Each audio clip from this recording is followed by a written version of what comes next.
Bonjour à toutes et à tous et bienvenue dans ce nouvel épisode de JM Analysis.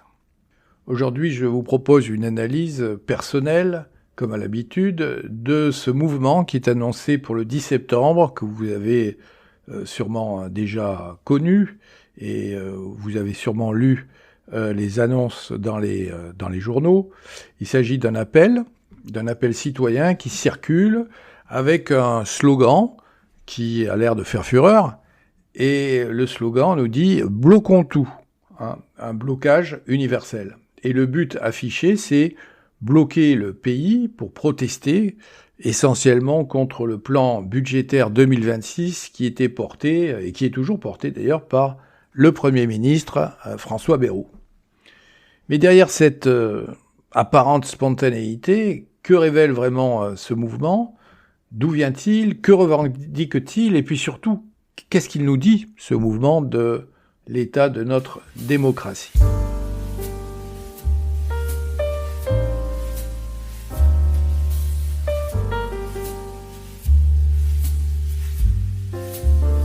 JM Analysis, un autre regard.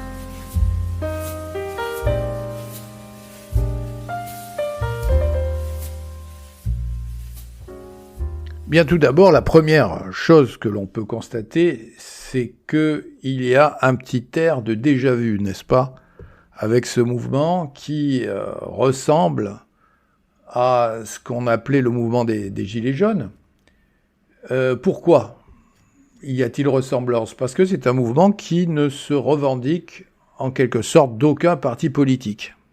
Et c'est ce qui s'était produit auparavant. C'est un mouvement qui, en fait, rassemble des mécontents et des mécontentements, en fait, de tous les horizons. Il n'y a pas de structure, on n'a pas donné de nom bien précis, même si on a visiblement quelques organisateurs.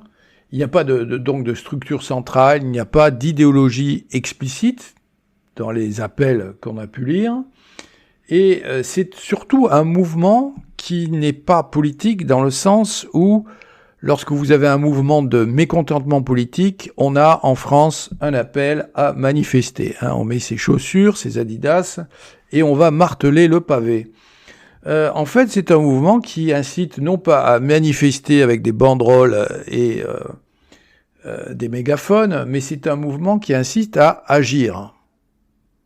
Et en cela, il mérite toute notre attention.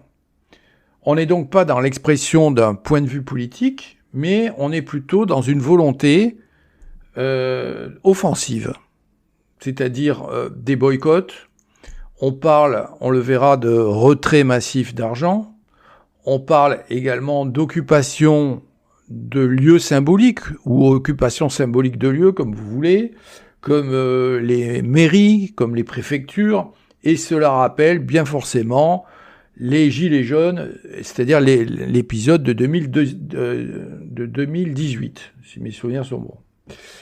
Là encore, droite et gauche se retrouvent sur des thèmes qui, finalement, sont des thèmes communs, à savoir notre pouvoir d'achat qui chute, un sentiment d'injustice et également une colère sourde, la colère d'un déclassement social généralisé, le cri, j'ai envie de dire, des classes moyennes.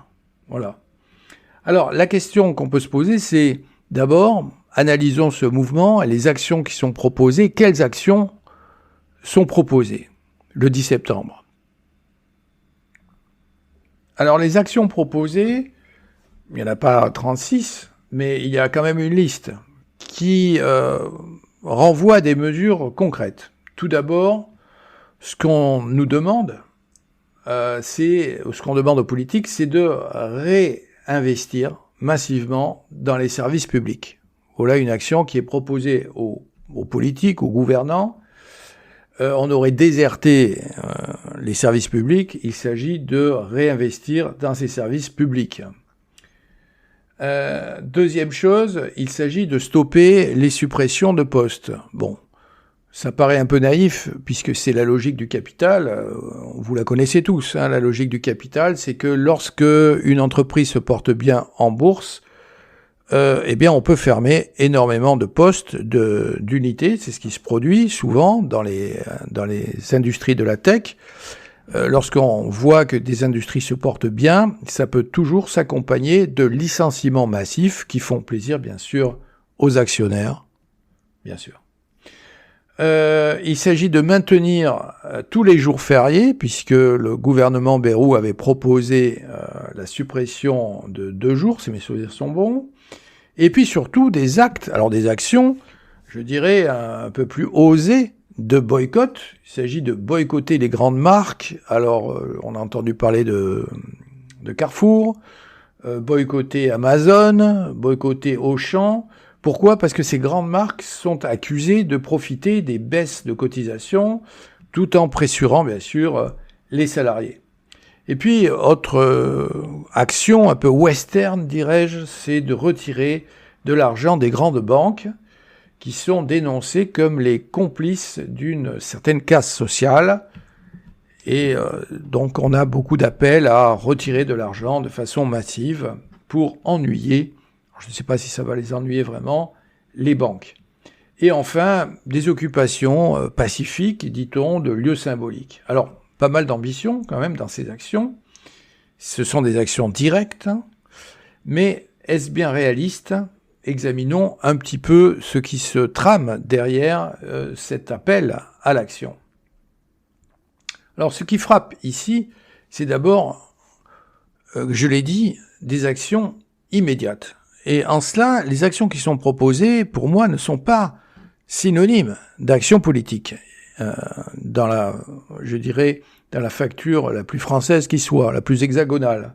En effet, ce qui est demandé, avec un boycott, avec des occupations, c'est une action immédiate. Or, l'action politique n'est jamais immédiate. Elle est toujours lente. Ce qui caractérise d'ailleurs, surtout chez nous, l'action politique dans les républiques, c'est la lenteur. Pourquoi ? Parce qu'une action politique suppose une délibération. Et admettons-le, la délibération, c'est souvent frustrant. Or, ces appels visent le hic et nunc, c'est-à-dire le ici et maintenant. On veut changer les choses et les changer immédiatement. Bon, mais tout retirer, par exemple, prenons un exemple, de son compte bancaire. Aujourd'hui, est-ce vraiment, c'est la question qu'on peut se poser, subversif ?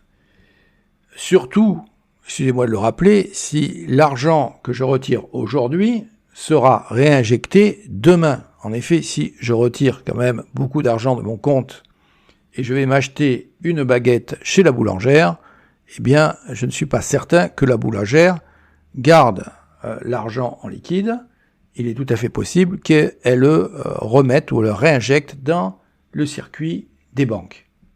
Et puis, peut-on vraiment, c'est une question qu'on peut se poser, je la pose un peu naïvement, peut-on bousculer à ce point les grandes enseignes tout en maintenant les règles du marché qui les feront prospérer ? Parce que, bon, c'est bien beau de s'en prendre à Auchan, à Carrefour, etc., Amazon, bien sûr, mais est-ce qu'on peut changer, voilà la question qui est posée, est-ce qu'on peut changer un système sans en sortir ? Et c'est toute la contradiction qui réside dans ce genre de mouvement. Ce qui fait que, ce qu'on peut dire de ce mouvement, c'est qu'il est réactif. C'est un mouvement qui naît d'une colère. Et cette colère, elle est diffuse. C'est un ras-le-bol général. Alors parfois, on peut dire, et ici c'est un bémol que j'énonce par rapport à ce que je disais auparavant, on peut dire que cette colère, ce ras-le-bol, cette réaction, c'est parfois sain. Il faut savoir, effectivement, taper du poing sur la table. Pourquoi ? Parce que nous avons, dans notre pays, un grave problème de représentativité. Et donc, examinons, si vous le voulez bien maintenant, la critique qui se niche derrière ce mouvement.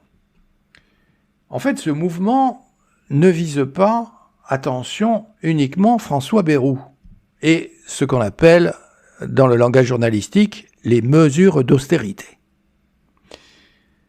Cette colère attaque également l'ensemble du paysage politique. qui est incapable, ou jugé incapable, de produire une alternative crédible. En fait, on assiste en France à une sorte de manège de ces partis politiques qui sont extrêmement satisfaits d'eux-mêmes, mais qui malheureusement tournent à vide et qui n'ont plus aucune prise sur la réalité sociale. C'est-à-dire que derrière ce mouvement se cache, ou se signale, si vous voulez, l'échec collectif de la classe politique. En fait, les partis ne font plus vraiment le lien entre la population et les institutions. Et surtout, chose plus grave, ces partis, quels qu'ils soient, ne traduisent plus la volonté générale. On l'a vu d'ailleurs très récemment avec la fameuse loi Duplon. Cette loi qui était censée protéger nos bons agriculteurs, mais qui avait quand même le malheur de réintroduire certains pesticides.